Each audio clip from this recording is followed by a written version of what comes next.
You're watching Reality Check. On the eve of the Taliban announcing the shape of their new government, war has erupted in one corner of Afghanistan.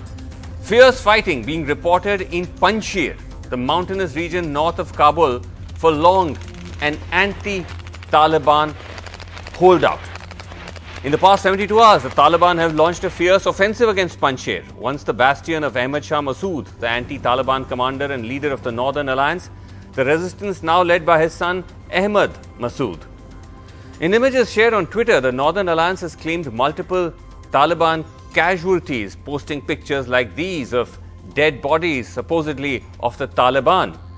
They also posted images of prisoners, saying they've taken a number of Taliban fighters into custody as well, and also of their own martyrs, indicating that the anti-Taliban resistance too has suffered casualties. But the Northern Alliance claims via videos like these that they are undeterred and armed and well entrenched against the Taliban. The fighting in Panjshir threatens to cast a shadow over the announcement, finally, of a new Taliban government, the preparations for which can be seen in these images shared by a Taliban spokesperson of Taliban flags getting prepared to be put up at Kabul's presidential palace. The alliance claims that they refused the Taliban's offer to make Ahmad Massoud part of the government. In the event, it appears increasingly that the new Taliban Sarkar is far less inclusive than what the extremist group has been promising. Reports indicate that the Taliban is likely to follow the Iran model of two power centers with a spiritual and a political head. The Taliban Supreme Commander Haibatullah Akhundzada is likely to be the top spiritual leader based in the Taliban stronghold of Kandahar in southern Afghanistan. The Taliban leader Mullah Abdul Ghani Baradar is meant to be the top political leader based in Kabul.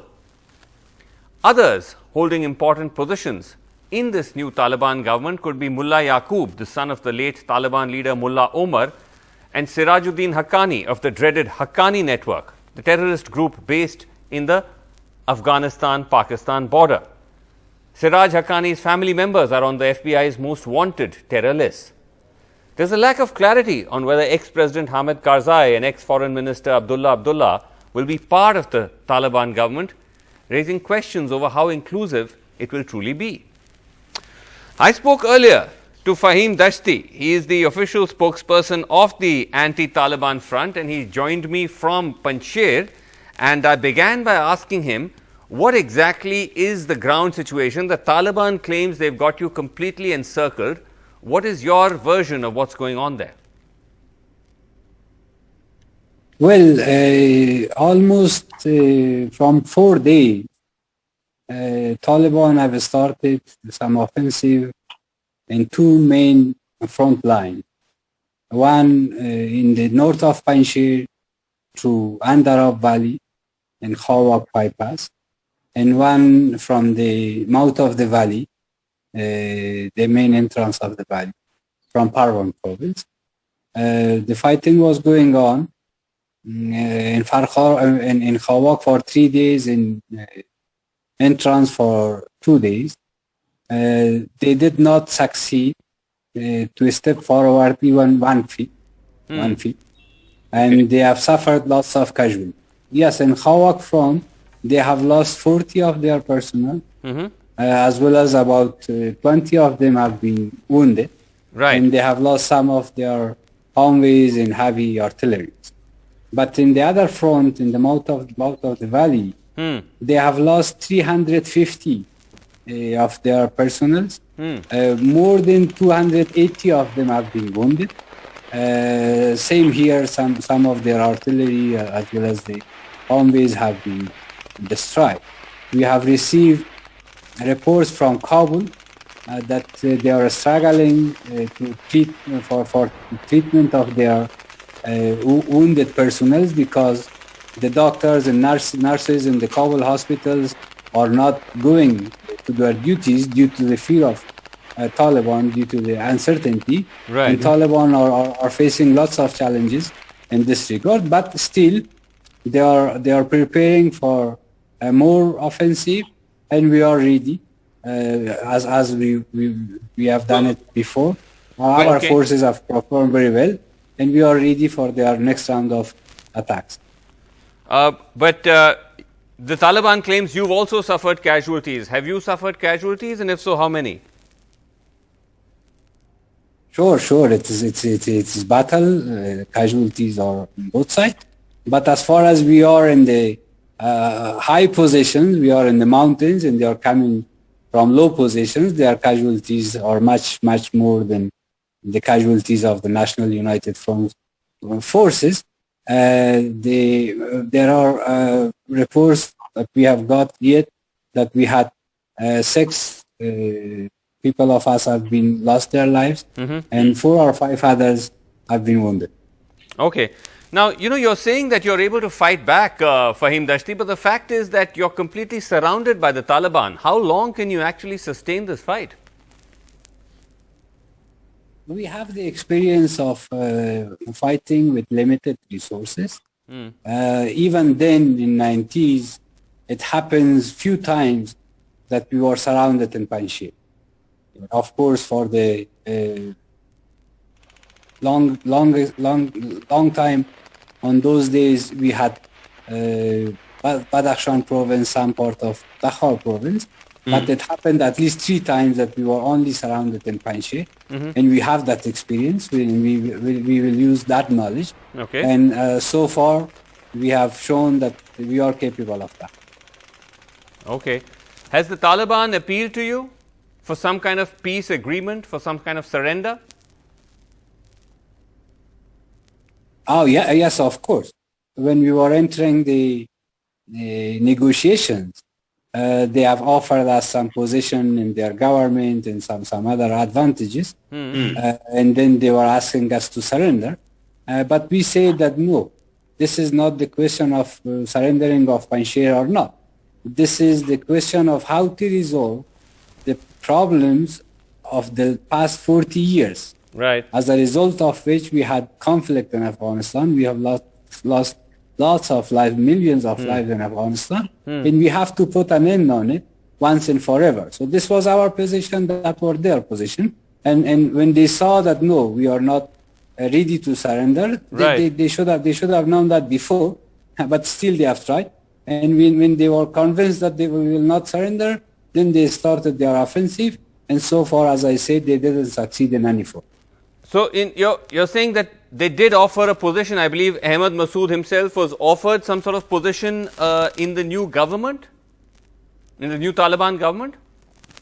Sure. He was offered a position, but he rejected, and I was present while he had a phone conversation with Amir Khan Muttaqi, one of the Taliban leaders, and he told him, our leader Ahmad Massoud told him that this is not, our resistance is not about taking seats and being part of your government. Our resistance is to defend Afghanistan and to secure the rights of the people of Afghanistan and a better future for our country and for our nation. Right.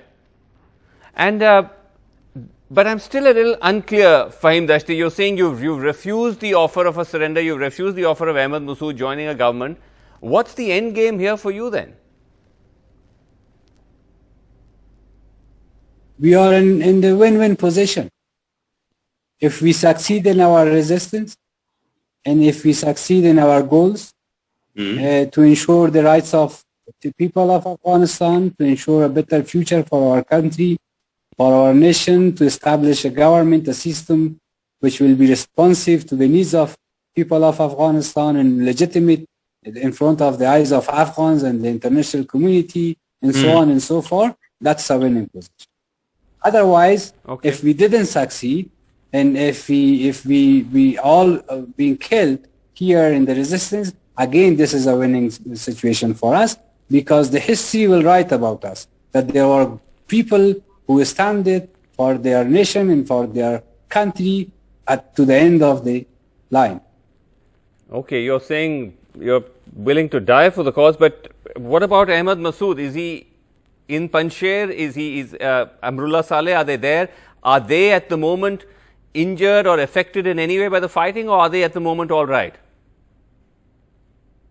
Of course, Ahmad Massoud is the leader of the National Resistance Front of Afghanistan. Other officials, other leaders are here, and they are all working together in order to take successful steps from the Panjshir towards all Afghanistan. Okay. Are you getting any help from any other country? Not yet. From nowhere. Okay. Nobody. India, Iran, Tajikistan, nothing? We are hoping that the countries of the region, as well as beyond the region, they should judge about us based on our vision.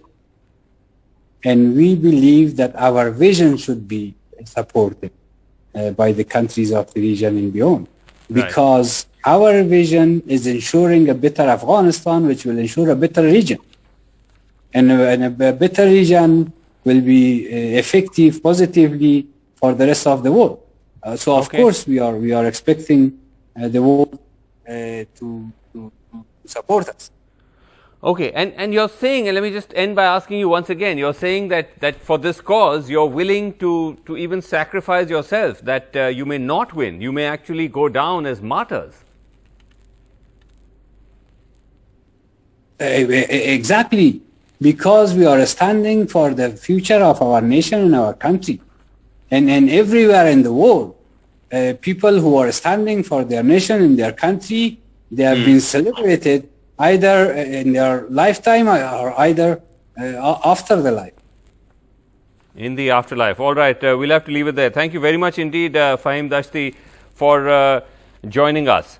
Let me just go across to panel. We have with us Dr. Michael Rubin, Senior Fellow, American Enterprise, joining us from America. We have with us Dr. Homira Rezai. She's an activist of the Hazara community, which is a minority community in Afghanistan, long been the target of the Taliban. But let me start with Tajuddin Soroush. He's a senior correspondent at Iran International. He's been tracking Afghanistan.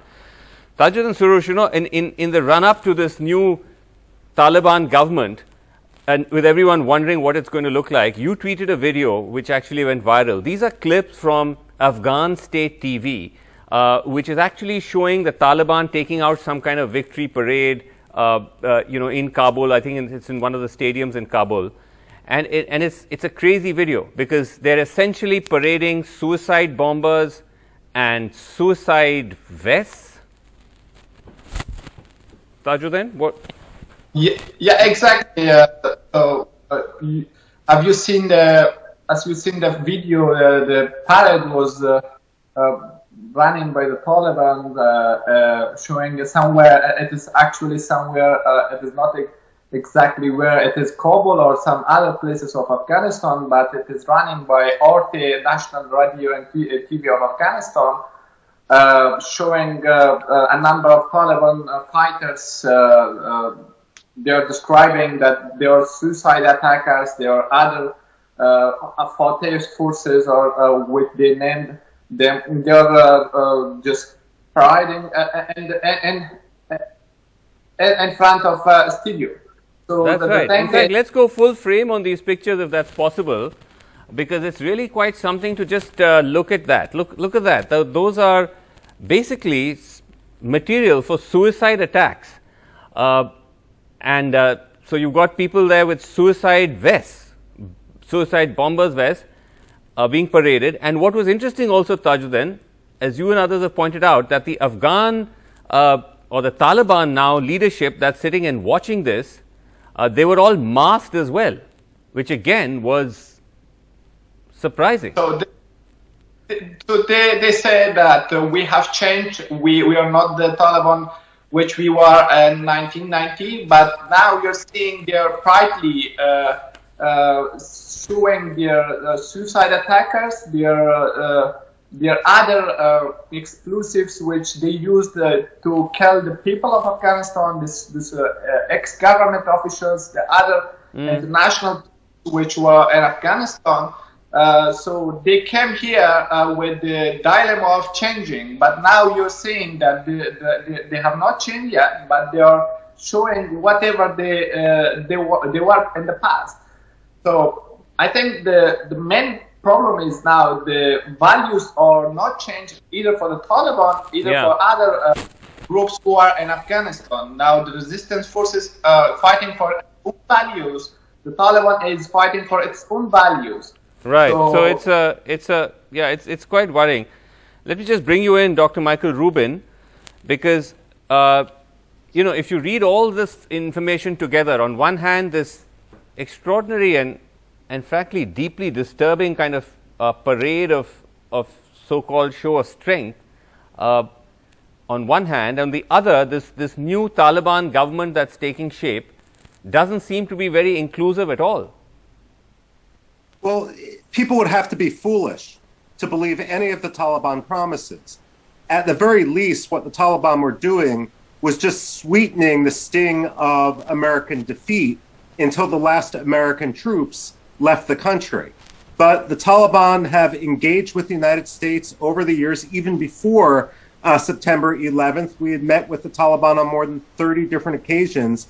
They had never kept their promises. We saw that, of course, on the September 11th terrorist attacks 20 years ago.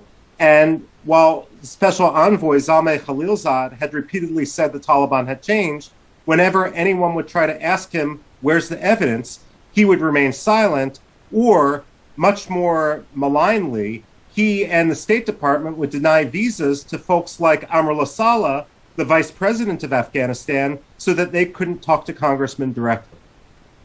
Okay. Dr. Homira, what are your thoughts as you look at how this new Taliban government is emerging? We don't see any indications that they're likely to take on people like Hamid Karzai and Abdullah Abdullah. They may yet surprise us, but right now, no. It's all about, it's Mullah Baradar, it's Mullah Akhundzada, it's Mullah Omar's son. These are likely to be the only new rulers. I think it's very terrifying especially for minorities, religious minorities, Hazaras, who have long been persecuted by the Taliban. I wouldn't personally be surprised if they take on Hamid Karzai. Hamid Karzai has been very pro-Taliban. He took part in the campaign for the Taliban when Khalilzad's campaigned very hard. The Taliban have changed. But unfortunately, we know for a fact that they haven't. They're more violent. It's very clear from the fact that they were showcasing their suicide bombers, their suicide vests, who personally have lost family and friends by those attacks. And for us, it's absolutely terrifying. It's unbearable pain to see that these terrorist groups are showcasing their violence in a stadium like that. What is strange about this, Tajuddin, also is that there actually has been a suicide bomb attack after Kabul fell, after the Taliban captured power, supposedly by ISIS. That terrible blast at the airport. Taliban says, we won't let our soil be used for terror attacks. But you yourself, as in the Taliban themselves, are parading their skills or strength of suicide bombing. So this is the big question, actually. How you divide ISIS and the Taliban, how you recognize them, because they are both following one idea, one value, and so both of them are extremists that fighting for their beliefs. So they themselves say that some ISIS fighters are immersed among us, and we cannot recognize them, and they are fighting.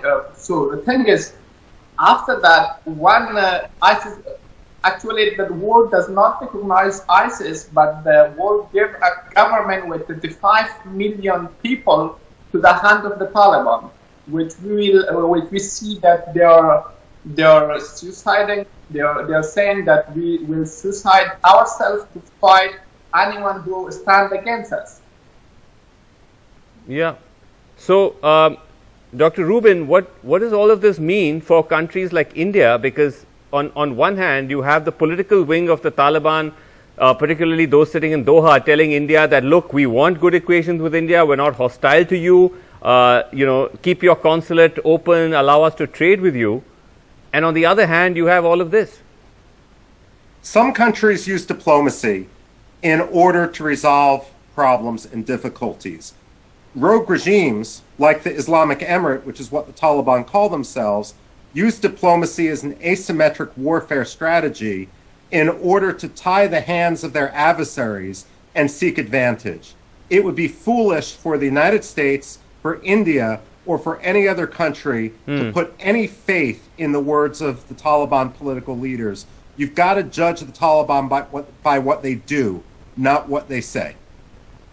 And Dr. Homera, at the moment though, I mean, apart from the specter of what is to come, in terms of what is actually happening, because I think when we last spoke as well, you were in touch with, many people in Afghanistan, including members of your community, the Hazaras. Is there any actual instances where there has been an intensification of any kind of attacks or harassment, or is it too early yet?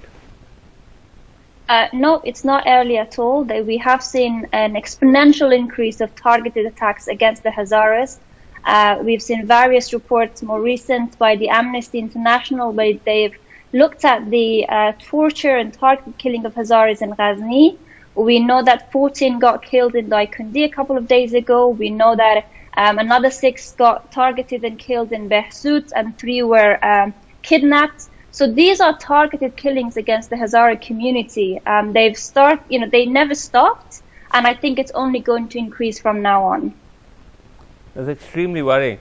But we have very little time, Tajuddin. But in conclusion, Tajuddin, you think that there is not much of a possibility that the Taliban will allow these other members of earlier regimes to be part of the government? I mean, isn't that also going to be somewhat of a self-goal for them? Because, that could lead to further being blacklisted by the global community. So, earlier the Abbas Staningzai announced that they will not allow ex or former officials to take part in their government. Right. So if you see that in 3 days meeting of the leadership of the group in Kandahar, you cannot find a single one person from excluding Taliban, and you cannot find one ex-officials or any other politicians which is not be a part of the Taliban. Because of this, when you see like this, but you can imagine that Taliban will not accept other groups except themselves. So they want to establish a government which for themselves. They say they an exclusive government, but the exclusivity of their government means that all Taliban members should take part in their government, not any other else. So it's not solve the problem of Afghanistan. The other ethnic groups and other politicians are there, and they are not accepting such a government, and they are fighting for. So the signs aren't promising at all. Deeply worrying. But let's wait and see what is finally announced tomorrow. Thank you all so much for joining me on Reality Check. That's all the time we have. Thanks for watching. Good night.